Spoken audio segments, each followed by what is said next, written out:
هەرچەندە حکومەت بۆ کبکردنەوەی ناڕەزایی شۆفێرانی تەکسی بڕیاریدا لە هەفتەیەکدا 2 ڕۆژ بنزینی 609 دیناری عراقی تایبەت بکات بە پاس و تەکسی، بەڵام شۆفێران دەڵێن ئەوە چارەسەر نییە و پێویستە بنزین بکرێتەوە بە 500 دینار و 4 بنزیخانەش بکرێتەوە.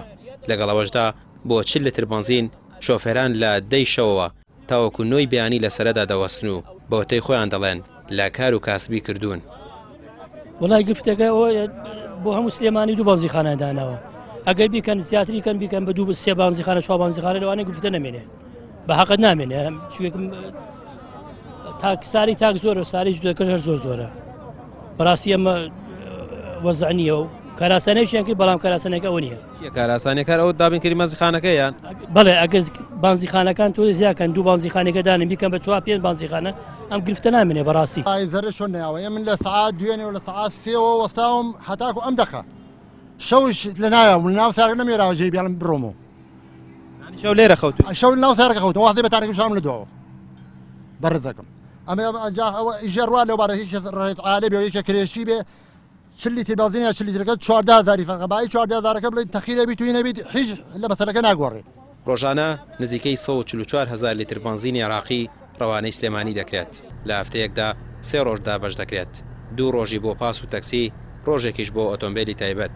قایمقامێتی سلێمانی دەڵێت ناتوانن بنزیخانەی دیکە دیاری بکەن چونکە بڕەکەی کەمە و بەشی ئەوەندە ناکات. ئەوەی ئێمە بەراورد بینی ومانە تا ئێستا دوومان بینیوە خۆی ڕۆژانە 5 بۆ 6 تەنکر بنزین دێ بۆ هەرێم. ئەم 6 تەنکەرت دابەشە بێ بەسەر 6 شوێنە، 2 شوێن بۆ تەکسی، 2 شوێن بۆ پاس دانراوە، 2 شوێنیش بۆ هاوڵاتی بۆ تایبەت دانراوە. هیچ بڕیارێک نییە بۆ زیادکردنیان؟ بڕیار لای ئێمە نییە برام، بەپێی ئەو کەمیەیە کە لە بەغاوە دێت. ڕۆژانە چەند لەو بنزینەیە تا سلێمانی؟ پێم وتی برا ڕۆژانە ئەوەی تا ئیکستا تا ئەم دەقەیە بە دیقەتماندا بێت 5 بۆ 6 سیارە هاتووە. لە پاڵ دابەشکردنی بنزین گرفتێکی دیکەش بۆ شۆفێرانی تەکسی دروست بووە. بەشێک لە شۆفێران پابەندی ئەو ڕێشوێنە نابن کە بۆیان دیاری کراوە و دەستکاری تابلۆی ئۆتۆمبیلەکانیان دەکەن بۆ ئەوەی بنزین وەربگرن.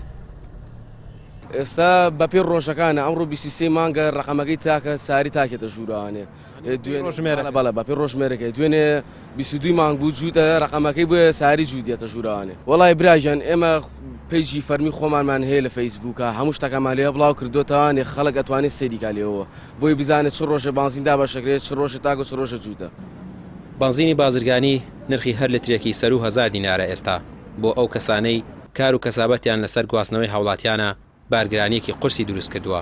هەرچەندە لە ماوەی ڕابردوو خۆپشاندانی زۆر کرا بۆ دابەزاندنی نرخی بنزین، بەڵام حکومەت تا ئێستا هیچ پلانێکی ڕوونی نییە بۆ دابەزاندنی نرخی بنزین و هەروە ماوەتەوە.